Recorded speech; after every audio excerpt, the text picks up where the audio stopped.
In 1988, video game promoter Henk Rogers of Bulletproof Software is at a convention promoting the game Go, described as chess but harder. Nobody appears to have an interest in it, and the young lady he hired to help promote it has her attention diverted to a different game. Henk approaches the booth for Tetris, and despite his reservations, he immediately becomes hooked on the game. Henk later goes to a bank manager named Eddie. He tells Eddie how obsessed he has become with Tetris and that he is now the licensee for PC, game console, and arcade rights to Tetris. Henk then tells Eddie about the history of Tetris, beginning with its creator, Alexei Pajitnov. 4 years earlier, Alexei worked as a programmer for the Russian government but developed games on the side. With help from some co-workers, Alexei was able to turn Tetris from something simple, using falling parentheses instead of the popular colored blocks, to something more colorful, spreading its popularity. 2 years after that, Robert Stein of Andromeda Software discovered Tetris, since he would go around Europe buying game properties for cheap and turning a profit by selling them stateside. Stein would pester Alexei's bosses until they took the licensing request to Elorg. Stein would later travel to London to meet billionaire media tycoon Robert Maxwell of Mirrorsoft and his snooty son Kevin for an international licensing deal in exchange for Stein receiving royalties. Henk continues his story by telling Eddie that the previous day, he went to Nintendo HQ in Japan to meet with CEO Hiroshi Yamauchi. Henk shows Tetris to Yamauchi, who is impressed with it.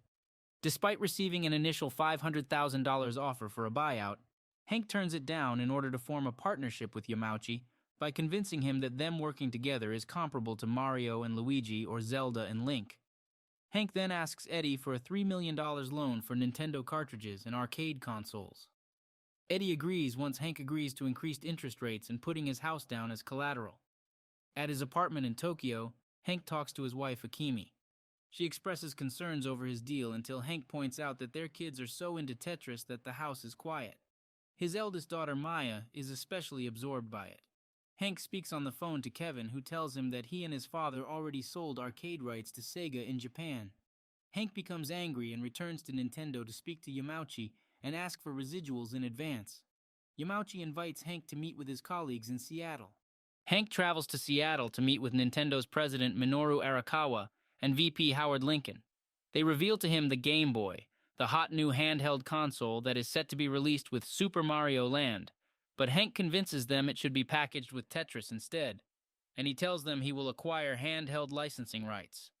Henk then flies to London to meet with the Maxwells, who are already in a heated meeting with Stein after he confronts them about not receiving his payment.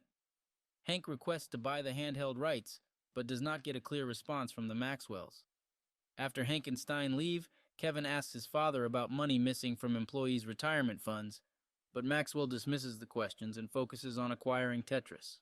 On their way out, Henk and Stein seemingly make a deal for the handheld rights. Arakawa and Lincoln call Henk to let him know that Stein is selling handheld rights to Atari for $100,000 as payback to the Maxwells for not paying him. Henk resolves to travel to Moscow himself to go to Elorg and get the rights himself, despite Arakawa and Lincoln telling him the dangers of going to communist Russia.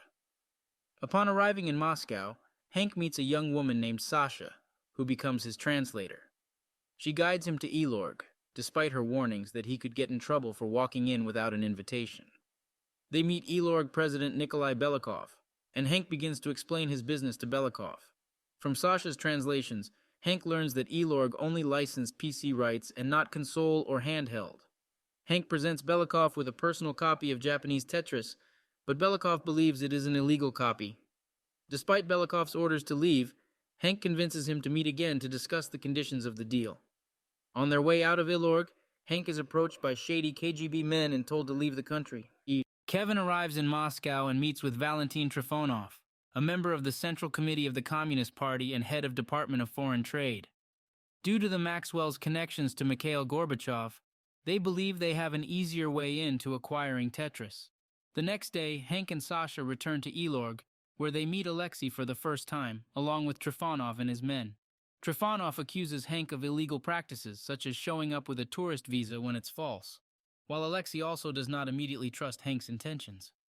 Belikov tells them that the arcade rights to Tetris were never sold to anyone.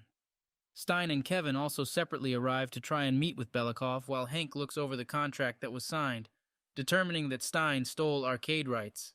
Belikov gives Stein a new contract over the handheld rights. Alexei then gives Henk and Sasha a ride home. Kevin meets with Trifonov again, as he finds out they were spying on his meeting with Belikov. Trifonov acknowledges to Kevin that communism in Russia will soon come to an end, and he wants to make good on their deal as well. Behind Kevin's back, Trifonov is being bribed by Maxwell into helping secure Tetris. That night, Henk visits Alexei's home and has dinner with him and his wife Nina. While Nina initially thinks Henk really did steal Tetris, he proves to them that he is honest with his intentions. Alexei then shows him the original version of Tetris and lets Henk play. They then hear a knock on the door, fearing it is KGB looking for Henk, so Alexei and Nina hide him. After seeing it's just a neighbor asking for salt, Alexei tries to get Henk to leave, but Henk gets him to go out with him so they can continue to talk. Alexei takes Henk to a club with others who wish for independence from the Soviet Union. They all party and dance to the final countdown, and Henk starts to bond with Alexei. Unfortunately, the KGB has been spying on Henk and taking photos, leading them to find his family and threaten Akem and the kids at her workplace for Henk to return home. Other KGB goons find Henk and assault him and steal his pants, because they're Levi's. He returns to his hotel room and finds it ransacked before Sasha arrives. She tells him why the KGB is after him and tries to urge him to walk away, even unexpectedly kissing him before Henk reminds her he is married. Trifonov later encounters Alexei with his sons Dmitri and Peter, implicitly threatening Alexei with the same fate as his father. Meanwhile, Henk calls Akimi and tells her to contact his lawyers. Henk and Stein both return to Elorg separately. Stein complains to Belikov about the new contract but relents and signs.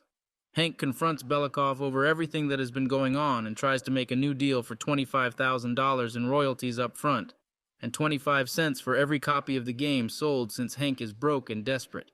He estimates that Tetris could sell as much as 20 million copies, which would net Belikov $5 million.